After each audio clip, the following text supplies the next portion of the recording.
All right, I'm going to read out this article about the pastoral or new bagpipe, because it's one of the best, or certainly one of the better articles that I've ever come across. And it's just the way it's written. Like, it's nicely written, it reads nicely, it's easy to understand, and there's an awful lot in it. Um, so I think it's well worth doing. It's well worth reading out. So I'm not going to do much of a talk or an introduction to this, because I've done loads of that before about these pastoral pipes. This sort of says everything that has to be kind of said. It's by Hugh Cheape, um, and it was taken from the Galpin Society Journal, volume 61, April 2008. There's a fair bit in it now. There's 21 pages in it, but like I don't know how long this is going to take me to get through it. So may as well just get stuck into it here, and hopefully we all learn something. Um, there's a little bit of an introduction here. So here's the introduction to it. The pastoral pipe, a distinctive bellows blown bagpipe, was created in the early 18th century and prefigures the union pipe. It is an unrecognised component for the organology of European music. The essay explores the musicological enigma of the pastoral pipe in the period before about the year 1840, looking at surviving instruments in museum and conservatory collections, and particularly links with London, Edinburgh, and Aberdeen. This article proposes that the pastoral pipe was designed to appeal to Baroque taste. Demand for it growing in the wake of John Gay's Beggar's Opera, Alan Ramsay's Gentle Shepherd, and a neo-Baroque enthusiasm for music in the Scots manner. As such, its origins align it with the Baroque oboe and woodwind makers in London, rather than with a folk instrument, adopting the name pastoral when the term was part of the verbal coinage of the Baroque. Also discussed is the complete tutor for the pastoral or new bagpipe by John Geoghegan from about 1746, relating the book to the early 18th century migration of Irish and Scots to London as an European epicentre of music and literature. So, alright, I know I'm after saying I'm not going to do an introduction, but I think this is kind of important because it kind of really opens up the question that we all ask here in our minds. Um, what is this instrument? And, it's called the pastoral bagpipe. Uh, Basically, and look, I've covered this in my other talks about the pastoral pipe, but just to keep you aware in your mind. One of my questions that I've asked, and I think we all kind of want to know this, it's like basically, what is this instrument, and was it played by shepherds? Was it played by shepherds and kind of the peasantry?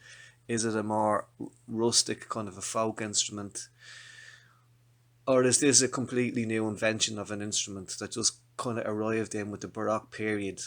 Um, as it says here, kind of attributed to like oboe makers. Um, I would like to think that it's a bit of both.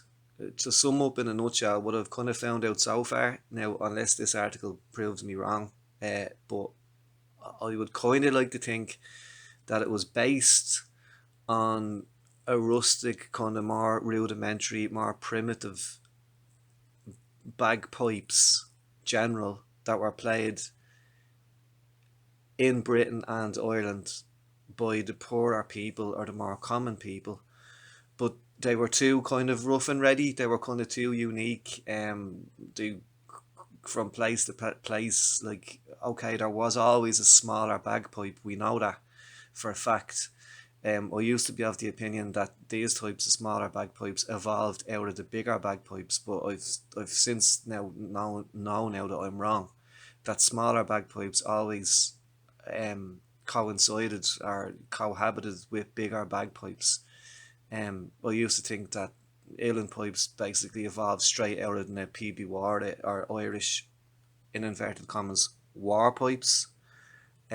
Because I'm not going to keep going on about this, but in Ireland, right, we keep getting told that pipes were banned, and that we, in order to continue on playing pipes, we had to make them smaller and quieter and softer and sweeter and easier to listen to.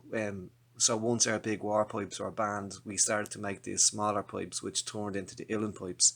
That's what I was told for years, and I'm finding out now that a lot of that is just shy. It's bullshit.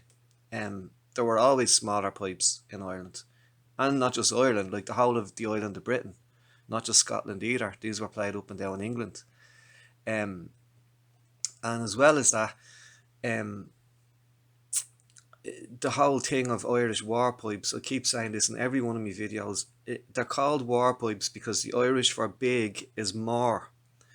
So in the language, you'd say na PB ware, which means the pipes that are big, more meaning big, and the M gets softened with a H to an either a W sound or a V sound.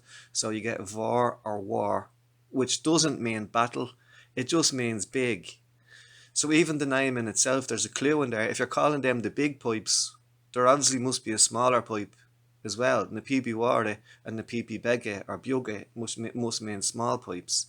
So this, just to get back to this though, to what is the pastoral pipes, the predecessor of the union pipe and the predecessor of the uilleann pipe. I think this is really going to challenge everyone's mind, because we have this thing in Ireland again, this unique thing that as if uilleann pipes are totally unique to Ireland and as if they're a completely unique Irish invention that evolved straight out of the old-fashioned large bagpipes, na PB ware, which people like to call war pipes. It's just not true. This is just not true. There was, you see, it's even, look, you're not going to like this. I'm sorry, a lot of the listeners aren't going to like this. If I tell you now that uilleann pipes are not uniquely Irish, a lot of people won't be happy about that, because they'll say, oh yeah, you're always trying to say, that the Brits are responsible for everything and all of this. But I'm not. I'm just trying to look at historical facts and read them out. And you see, we like to claim as well. The other side of that is, like, we like to claim that we invented everything, and we brought the bagpipes to Scotland, and we invented uilleann pipes, and then, oh yeah, they got banned and all, and big bagpipes got banned after Kinsale and the collapse of the Gaelic order, so we had to make the pipes smaller, and then we evolved this beautiful, sweet, unique instrument called the uilleann pipes. This is what I've been told to believe, like, but the truth, and then it's like, oh yeah, they were banned, and we had to play them in secret, and we kept up the hidden music and the ancient tunes and these secret bagpipes with so beautiful sounds, and it's said quite perfectly in Scotland as well. Like, the same myth is just continued on and on. This in Braveheart, like outlawed tunes on outlawed pipes, and it's just not the case. So let's look at this article, because the case always is that there were always all sorts of bagpipes, all shapes and sizes, small ones, big ones, played on these two islands. I think in the earlier or more primitive versions of pipes, they're going to be in different keys. They're going to have different kind of fingering systems.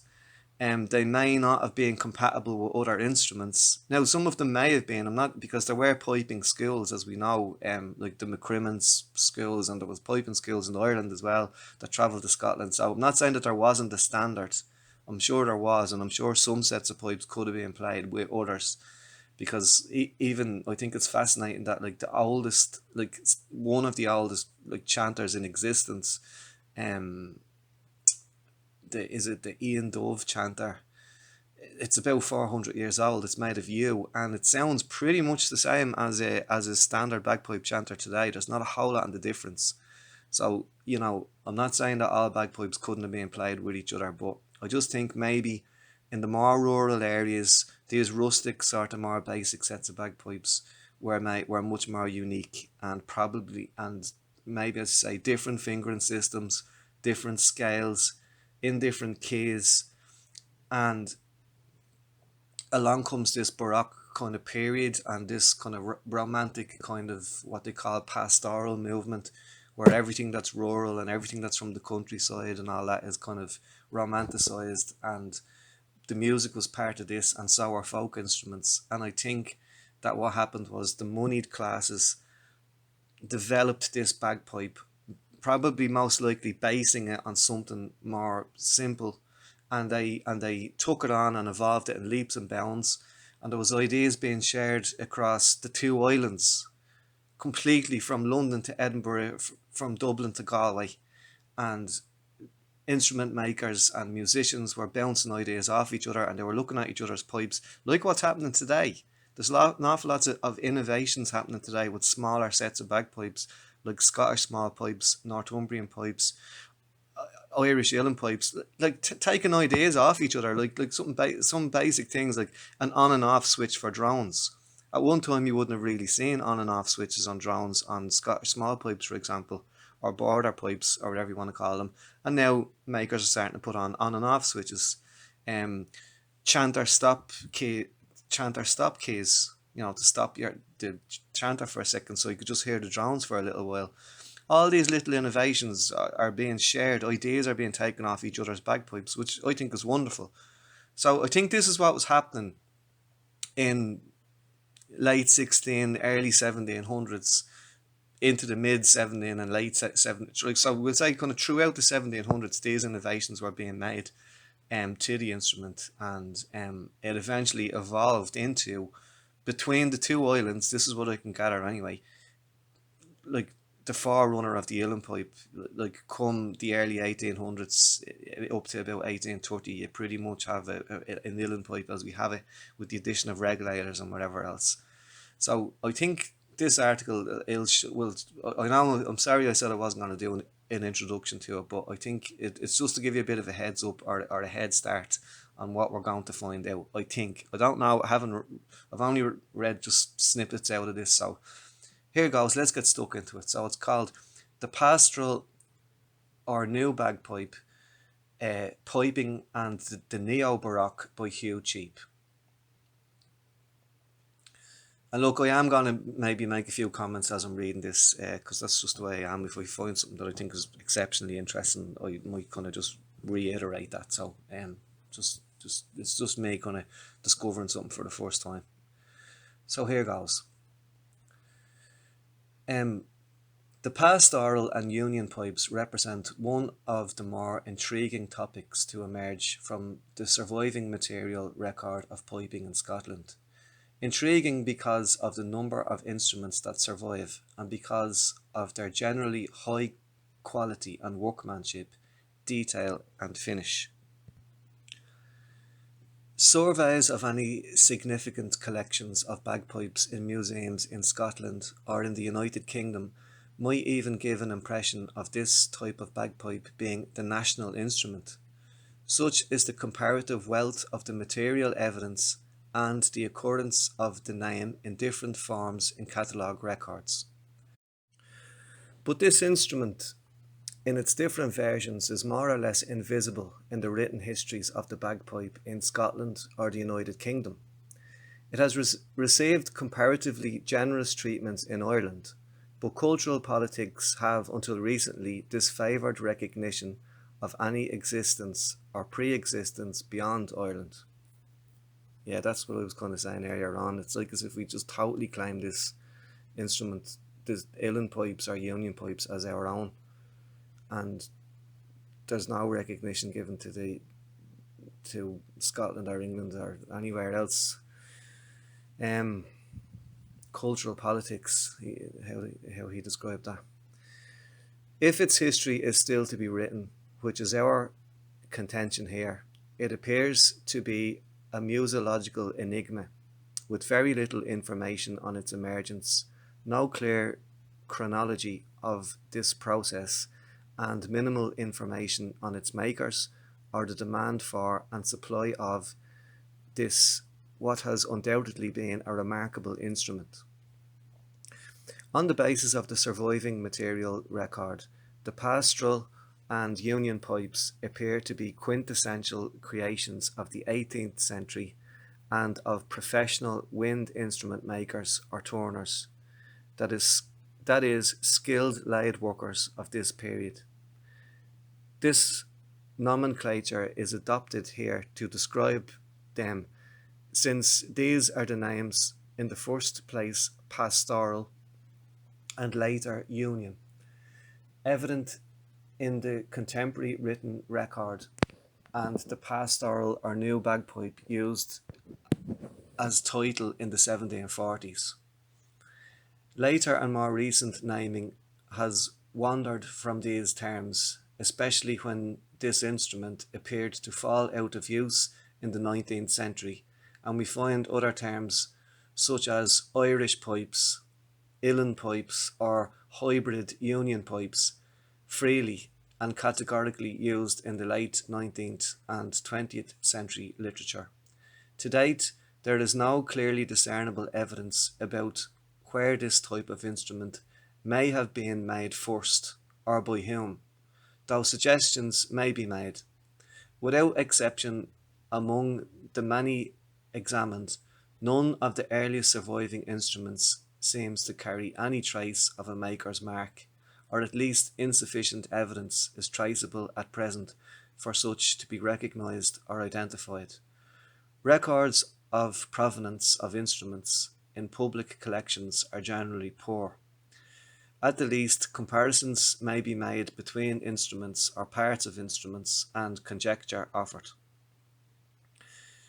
In its earlier form of the pastoral pipe, this is a very distinctive instrument in terms of European bagpipes of the period, with long chanter and with drones in a common stock, bellows blown, and apparently adapted for indoor playing and with other instruments. Undoubtedly, the pastoral and later union pipes were designed to make bagpipe music appeal to sophisticated and discriminating audiences, and to fit in a social and even musical context of violin, piano, or harpsichord, flute, and oboe. This bagpipe might be said to represent a largely unnoticed, uncharted, but nonetheless significant facet of the changes implicit in the evolution of European music in the successive phases of Renaissance, Baroque, and Classical. Forms of music were changing, for example, with the invention of opera and cantata, and instruments were adapted and discarded without comment or nostalgia. In this context, therefore, its origins might be traced more readily in European woodwind than in folk instrumentation. The pastoral pipe itself, as a new form of bagpipe, which is our contention, must have borrowed or derived acoustic concepts from the narrower bore and smaller tone holes of the Baroque oboe, since such features characterize its chanter compared to traditional forms. The oboe itself was developed in this period from the early woodwind shawm. This is a conceptual link that may help to identify early pipe makers in the ranks of wind instrument makers in the large urban centres, principally London.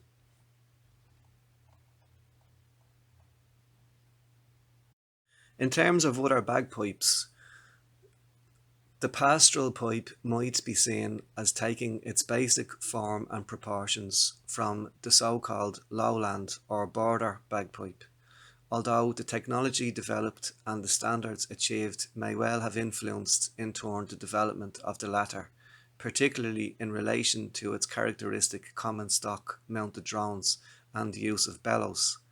The assumption has been that the latter was a precursor of the pastoral pipe in the Scottish piping tradition, although strictly speaking the evidence for this is meagre. Baroque instrumentation. In a European context, the pastoral pipe seems to follow culturally in the steps of instruments of the musette type. The musette was essentially a bellows-blown small pipe developed by leading professional musicians in metropolitan France in the course of the 16th to 18th centuries for courtly and aristocratic performance and for inclusion in orchestras and concerts. It began to acquire its own repertoire or part repertoire of music that today might be played by the recorder. This type of instrument then gave rise to at least two contemporary published works that described it in comparative detail, those of Bourgeon from 1672 and Hotteter from 1738. Sufficient numbers of these instruments survive in European collections to offer vivid testimony to the finesse and intentions of their makers. By contrast with the musette, the pastoral pipes are always larger instruments and have conical rather than cylindrical bore chanters. French makers also moved to producing sophisticated and finely crafted conical bore cornemuses as larger instruments for different styles of ensemble playing.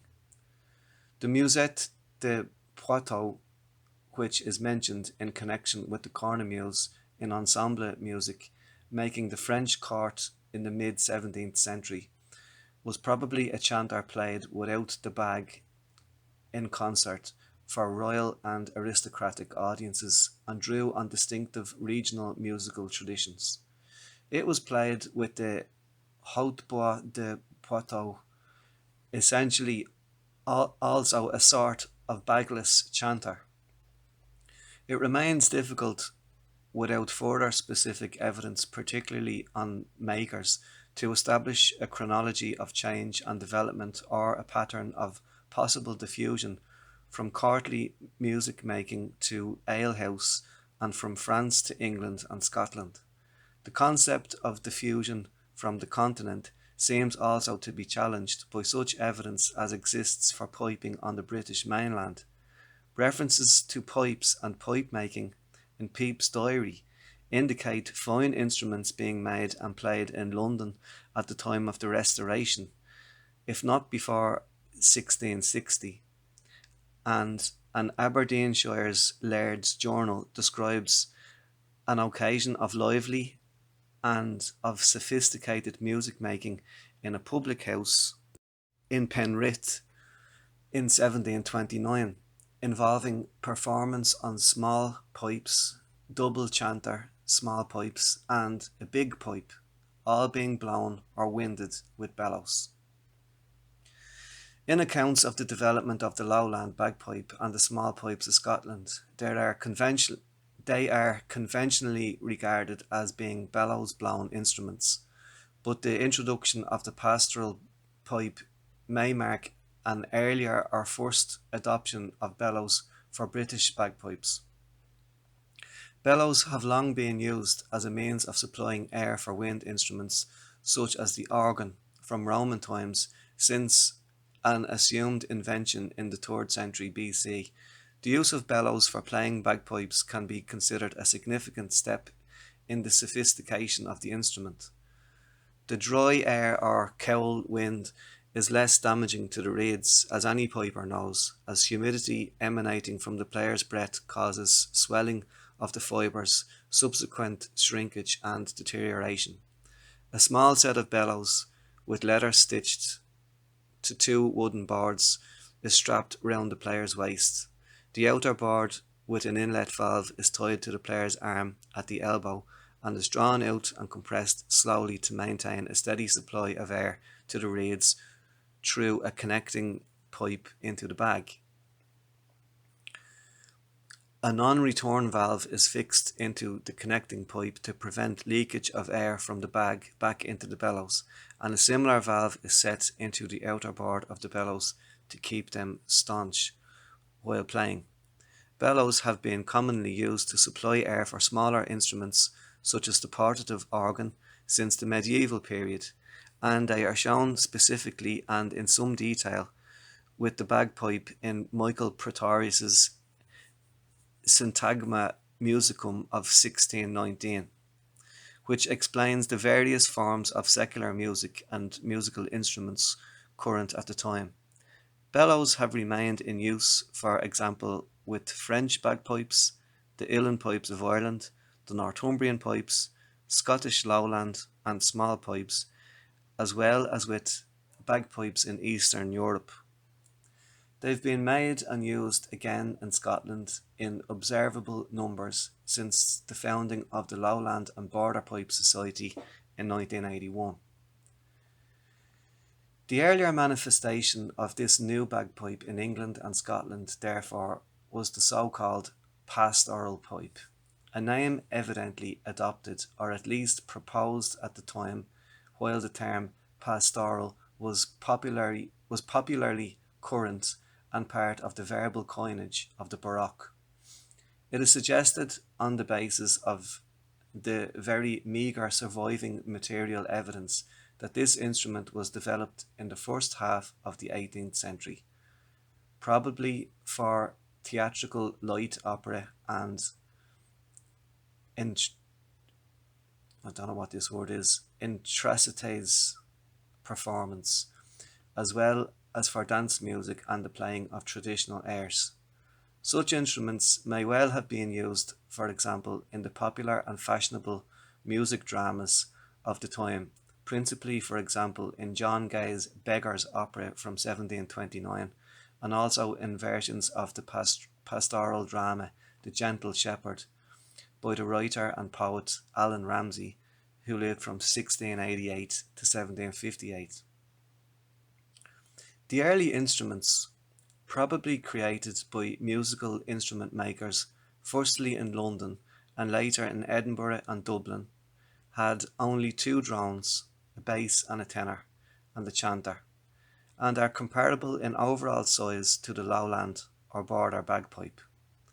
There are certain characteristics that distinguish the pastoral pipe.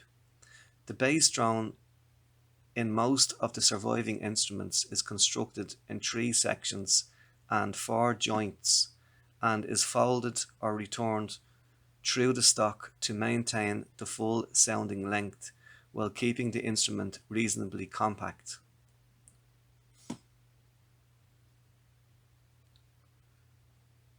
Sorry about this. It's a bit hard reading off the screen sometimes.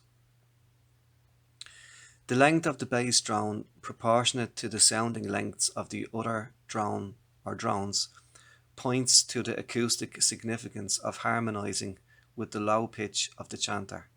The chanter, made in sections or joints like other woodwind instruments such as flute and oboe, had a long, narrow, conical but not necessarily straight-sided bore, usually with subtle detailing of enlargement and reduction to influence tuning and the chanter's behaviour. And then there's just an illustration of a set of pastoral pipes. It says set of pastoral pipes, bone and horn mounted, with chanter and foot joint, of 510 millimeters or 20 inches, and the bass and tenor drones with a looped bass, modelled as a pair of treble drones. Right. The finger or tone holes are repositioned and reduced in size compared to conventional chanters, so that the linear distance from the reed seat to the top holes, the thumb and finger, is greater, and the distance of reach from top to bottom holes is also greater. Taken with the narrower bore, the effect is to soften the sound and lower the pitch. The construction of the instrument in its different components suggests that its sound was designed to blend as much as to stand out.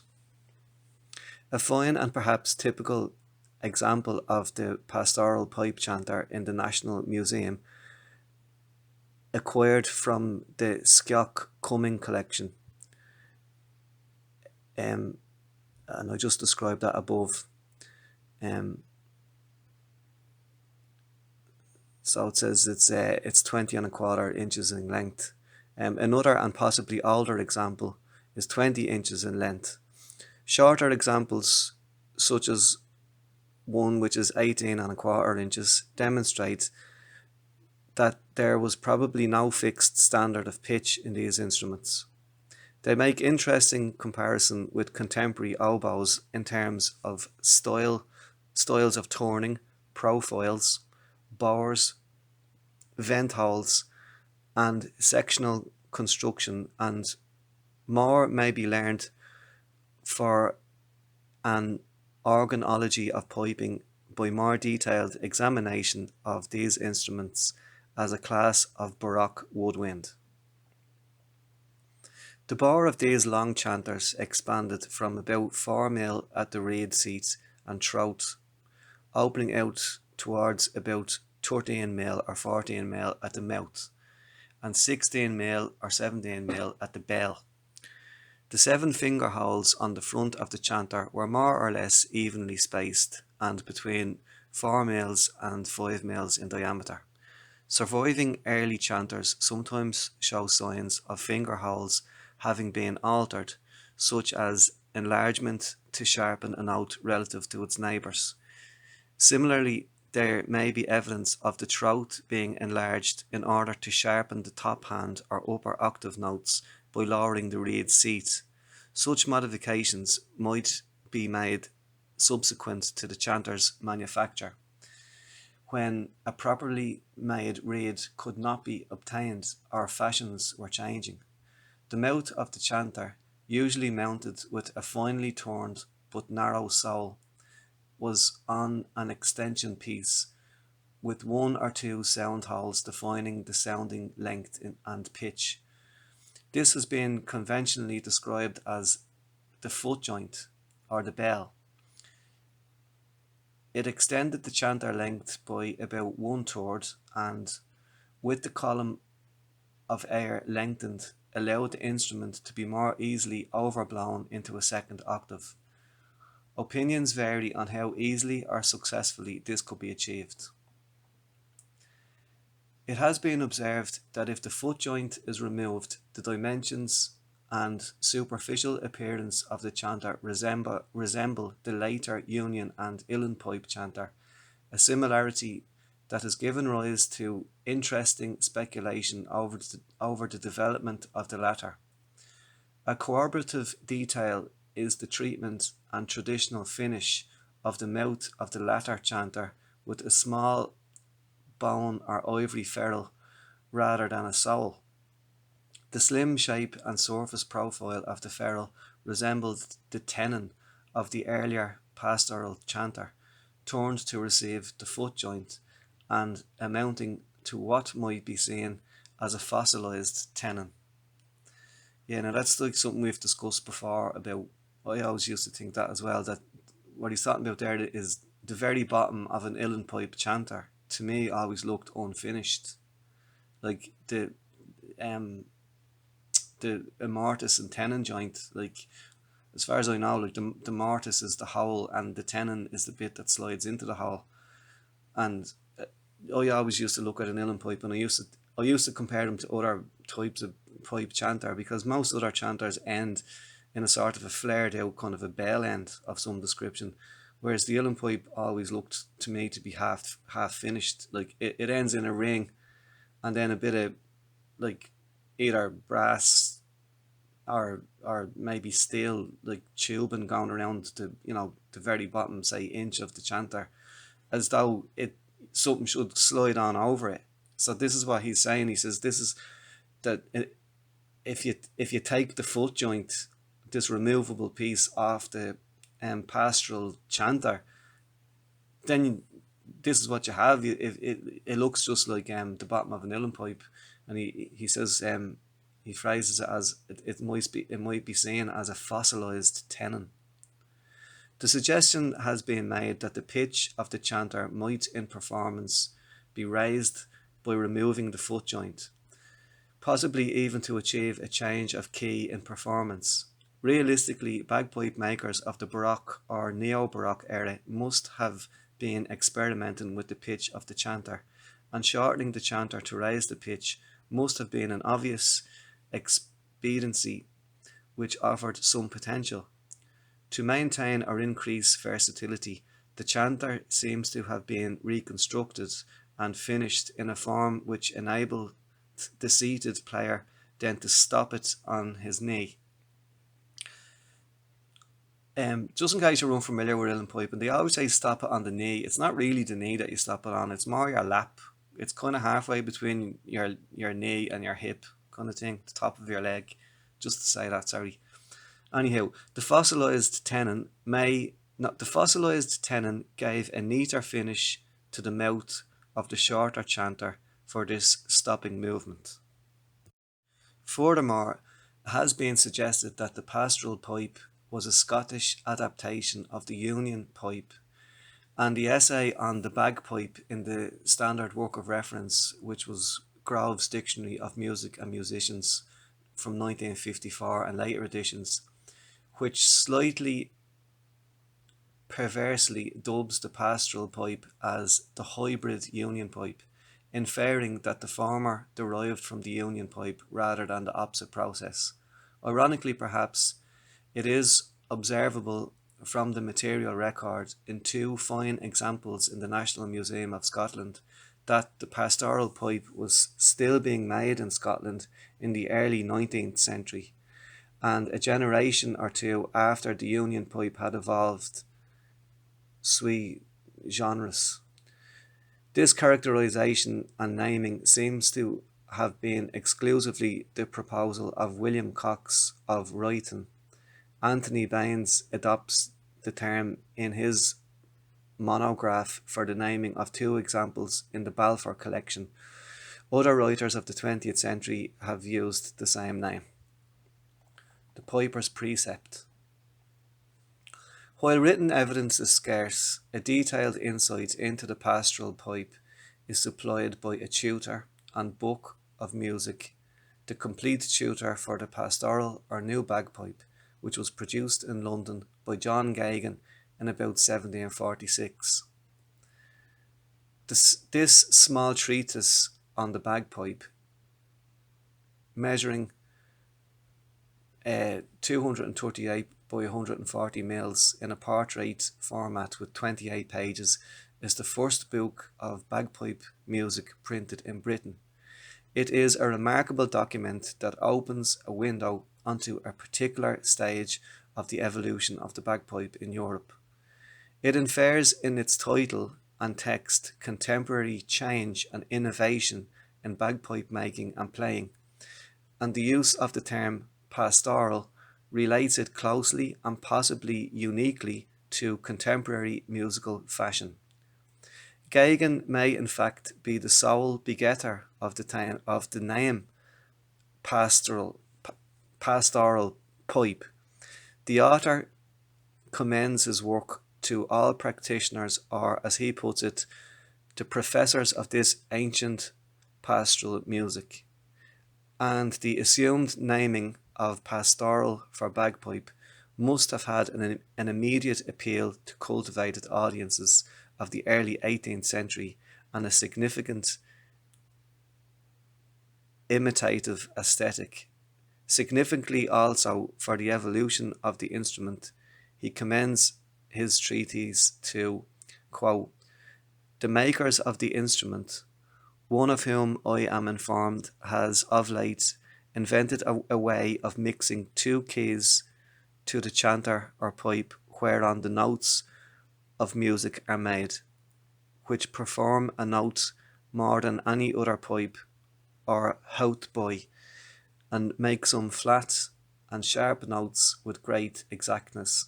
But since I have not met with any pipe of that kind, I hope it will satisfy them that I have made this scale so as to explain the manner of making all the flats and sharps independent of any keys." The text is prefaced by an engraved plate with a carefully drawn scene showing a man dressed in great coat and tricorn hat standing on a terrace in a classical and sylvan setting. He is playing what must be assumed to be a set of the pastoral or new pipes of the book's title. The instrument has a long chanter, distinctive swan-necked bag in the way in which it is depicted, and the effect artistically heightened with the chanter stock held in what appears to be a swan's beak. Don't know what he means by that.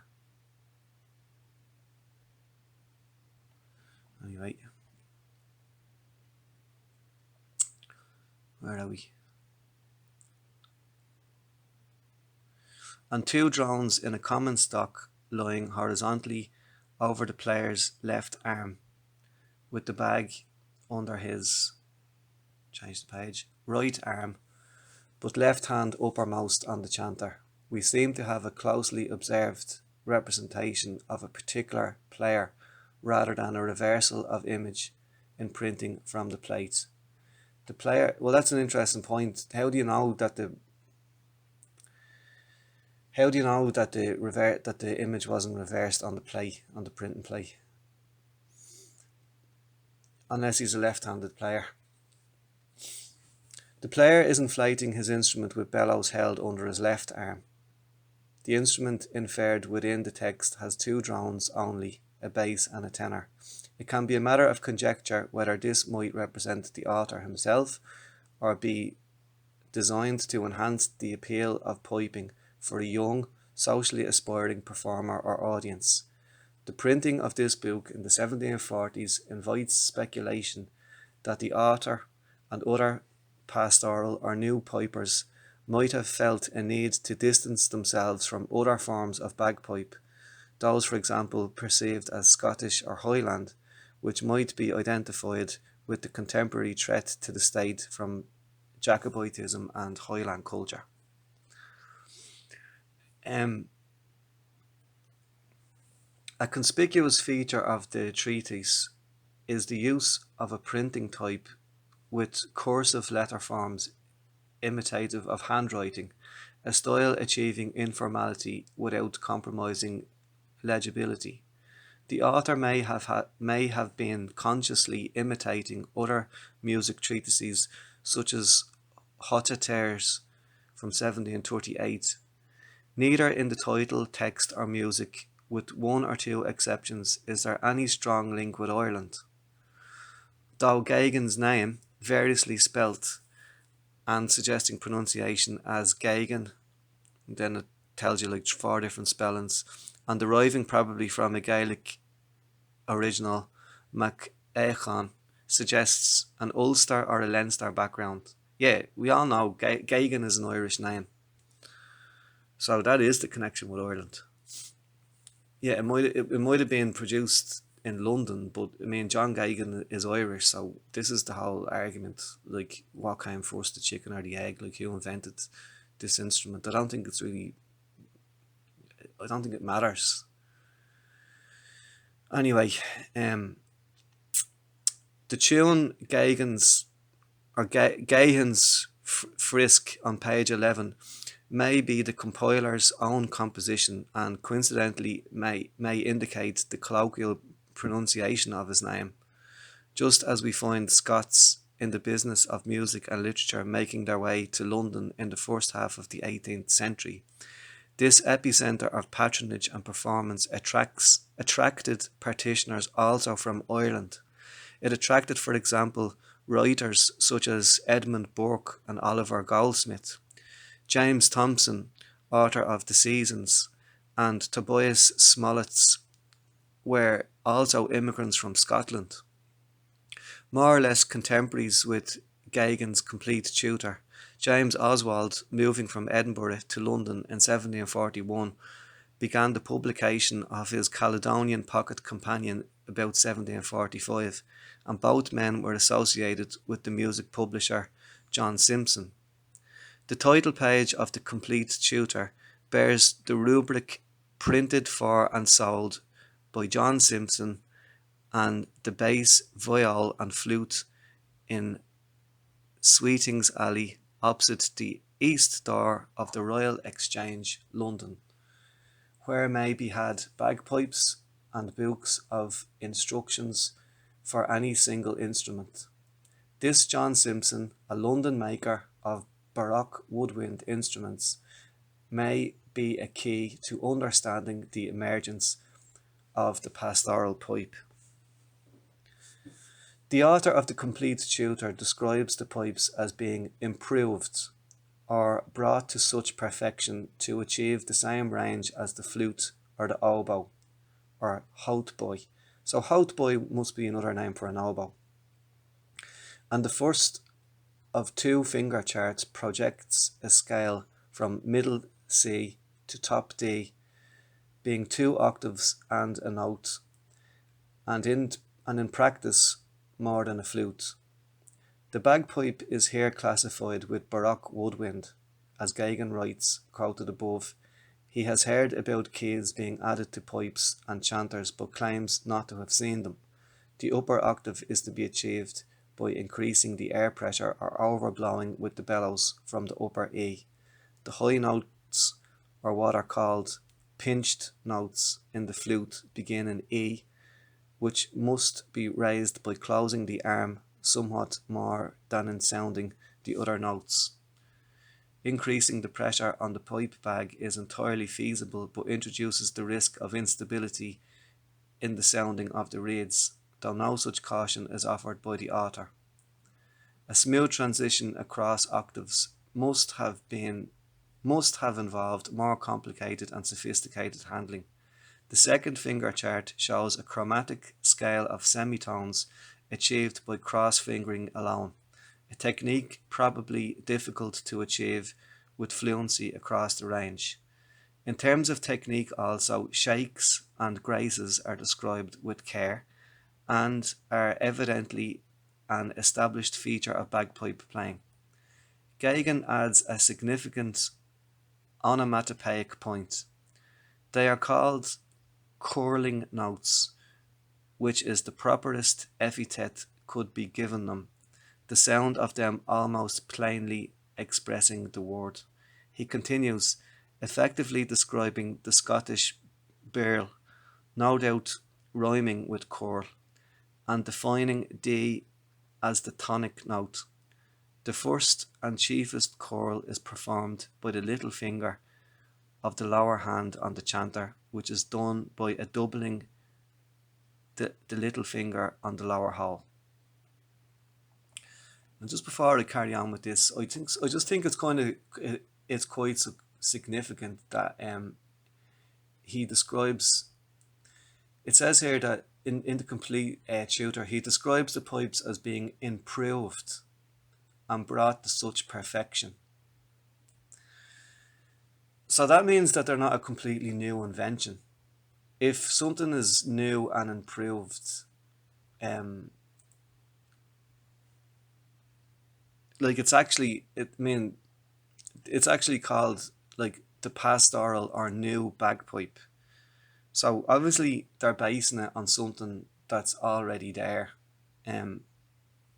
Now it's debatable like whether or not like they're trying to make the distinction from Highland bagpipes, which are, we all know, the larger, louder bagpipes, or lowland bagpipes, or what you might call border pipes. Who knows? I mean, there was no actual like standards that we know about. As I say, pipes varied in size and volume and pitch.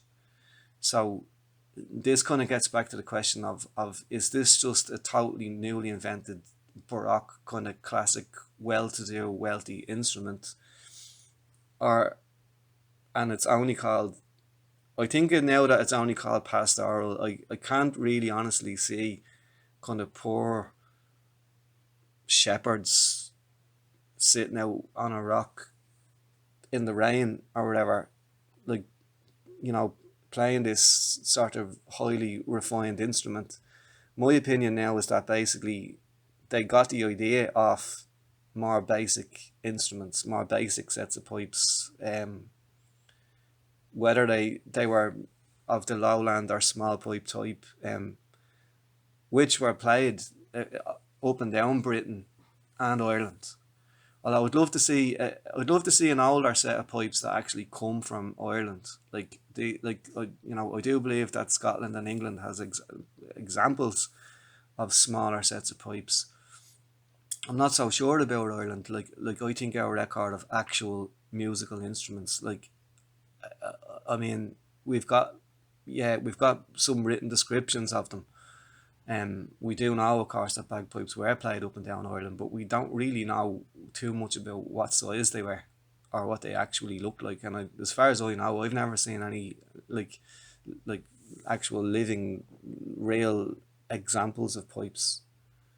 Um, so just anyway, just I do think that you know what we all know there were all sorts of different kinds of bagpipes on these two islands, and these are just, it says, improved, and actually using his own words, the pastoral or new pipe, and then he says improved or brought to such perfection to achieve the same range as a flute or an oboe. So that's getting into the second octave.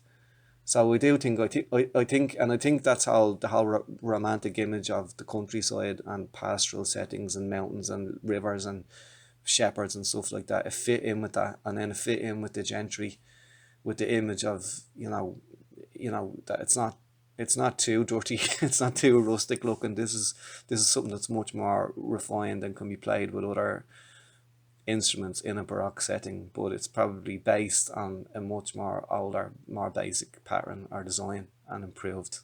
That's my overall idea of this. Anyway, I'll carry on with the article. The portrait illustration and the text, together with surviving instruments, make it clear that the pastoral pipe was then in existence and apparently in a relatively developed form, though without any of its own literature. I'll just read that again.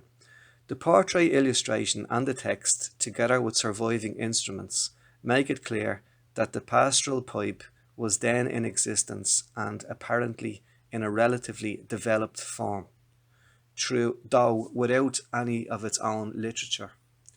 Evidently, piping was still in a largely pre-literate state, since even personal bagpipe music collections such as the Dixon manuscript of 1733 and Joseph MacDonald's manuscript of about 1760 are extremely rare.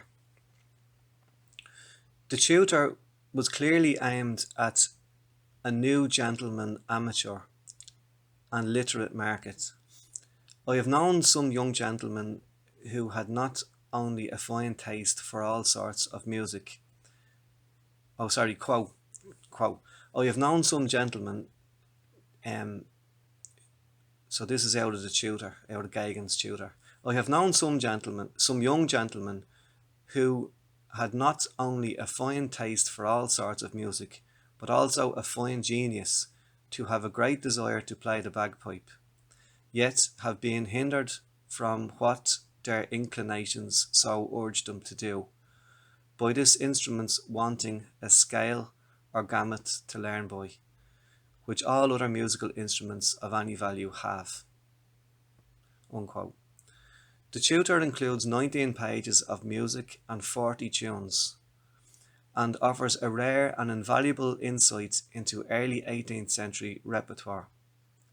This is not self-evidently bagpipe music, as later published collections, for example for the Union pipe, are, nor does it appear to have any stronger affinity to Scotland or Ireland than to England. The selection does not appear to draw on older tradition, if compared with the 17th century manuscript collections such as the Skene manuscript, but uses more contemporary material as found in published sources such as Playford's Dancing Master. We might infer that this is a song and dance tune selection popular then in London, that borrowed fashionably from the vernacular of Ireland and Scotland, and that the tutor's popularity might be enhanced by demonstrating that currently popular music could also be played on the bagpipe. Irish naming in tunes is exceptional, and tunes may have been chosen as subliminal or oblique signatures by the author, such as Tunes such as a jig, The Humours of Westmeath and Castlebar, presumably for Castlebar in County Mayo, hinting perhaps at family links of John Geoghegan. Several of the pieces are more likely to belong to a contemporary fiddle repertoire, such as the two-part common time Scotch measure and Highland rant, or be familiar as Scottish song airs such as Tweedside and The Lass of Levenstone. As such, they are as likely to have been sourced in Playford's collections or James Oswald's work for the publisher John Simpson in London as in Scotland. The modal jig called Whipper and Gird Her may have been an original bagpipe composition as well as another Scotch measure in A major. An elaborate six-part piece with the abbreviation of DC for da capo originates perhaps exclusively within the bagpipe tradition. A bagpipe concerto called the Battle of Aghrim or the Football March might be said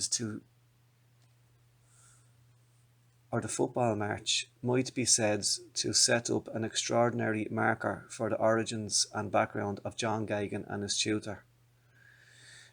It must also represent a residual form of Pibroch music surviving in Scotland.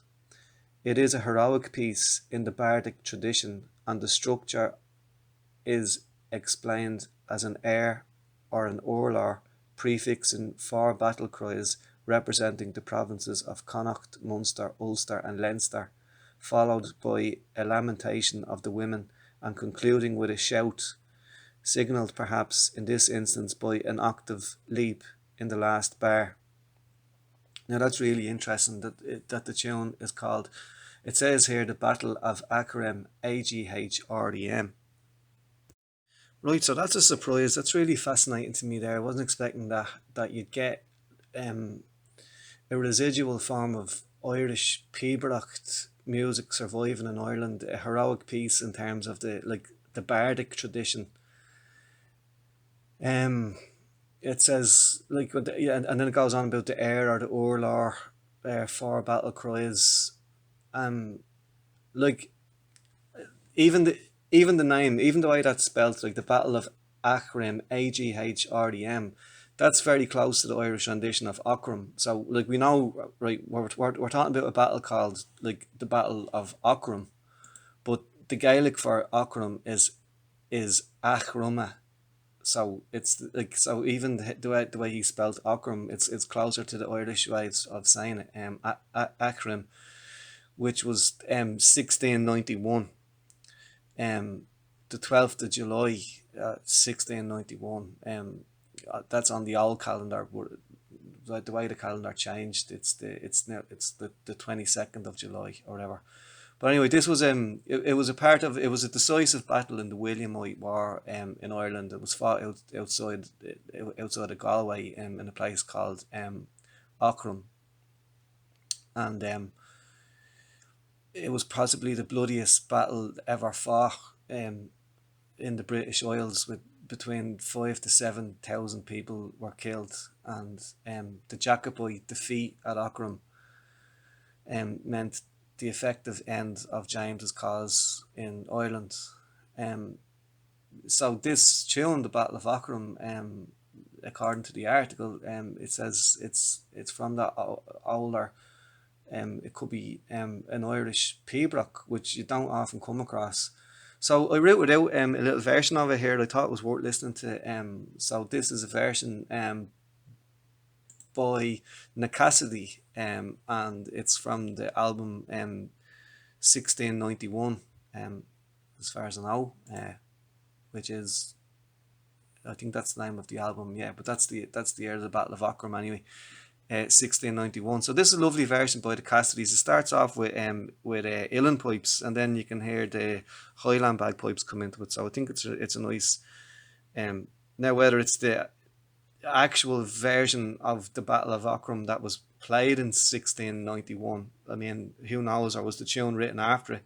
Like, I mean, Gagan's manual was from 1746, so that was kind of like 50 years later. But still, it's like 50 years ago to them wasn't all that long ago, you know. So, anyway, I just thought it was I wasn't expecting to come across that. So, here's a little piece from the music, the Battle of Aughrim.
Well, there you go. There's a lovely bit of music there. I wasn't expecting to come across. Um, I'm just going to leave this. We're gone into an hour now, so I'm just going to leave this as part one of the video, and I'm going to take it up with a few more tunes there that he mentioned just previous to that. Like, he talked about the humours of Westmeath and Castlebar, and then the Scotch Measure and Highland Rant and that. So I'm just gonna the last of Levenstone. So I'd kind of like to hear what sort of music was being played on this. So I think I am gonna. This is turning into something now that I didn't think would go with this article, but I am interested in it, and I want to kind of hear what the music was like that was being played in Gagan's book. Like, what were they listening to?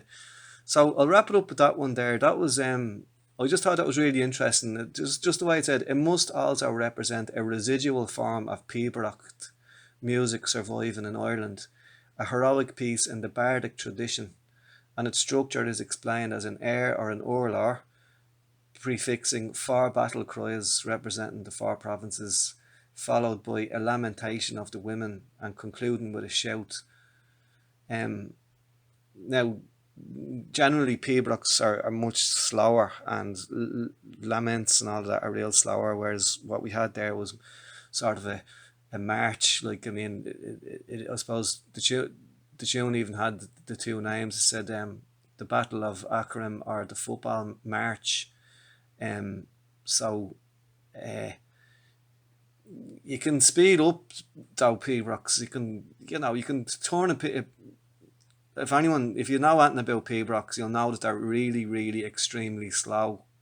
But that's a topic for a whole other day. Like, what is a Pibroch? Like, and even some contemporary pipers are down. Not even like the last good few years, there's been kind of arguments about that Scottish Pibroch is too fossilised and set in stone, and it's being played too slow and has lost its connection with mouth music, like Puerto Bale or Canteract, and that it's being played too slowly nowadays, and that original Pibrochs might have been a bit quicker, and they'd have been homed to airs that are more easy to remember. There's Allan Macdonald, I think his name is. He's a brilliant piper.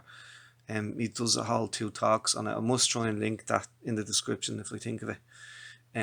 About Pibroch and how kind of the mistakes he believes, or the maybe misunderstandings about Pibroch, that it's now being done way too slow.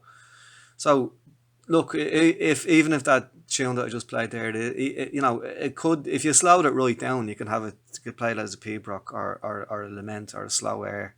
You speed it up, you turn it into a march or whatever. So I wouldn't be too worried about like what exactly type of tune it was. I just found it fascinating.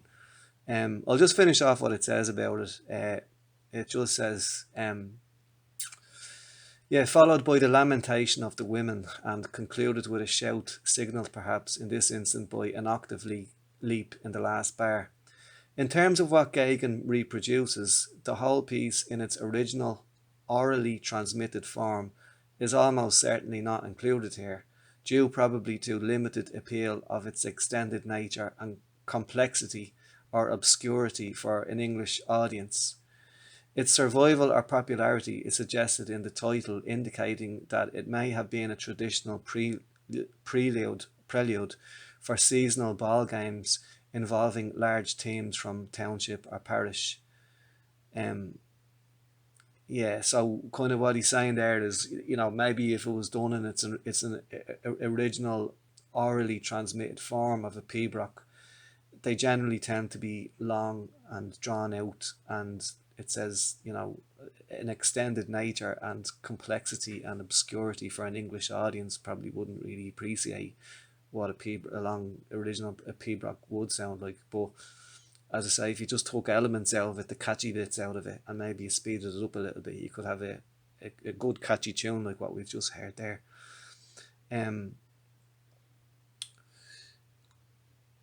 Okay, so anyway, I'll leave it at that for part one. So stay tuned for part two. Thanks a million. I'll talk to you in a minute.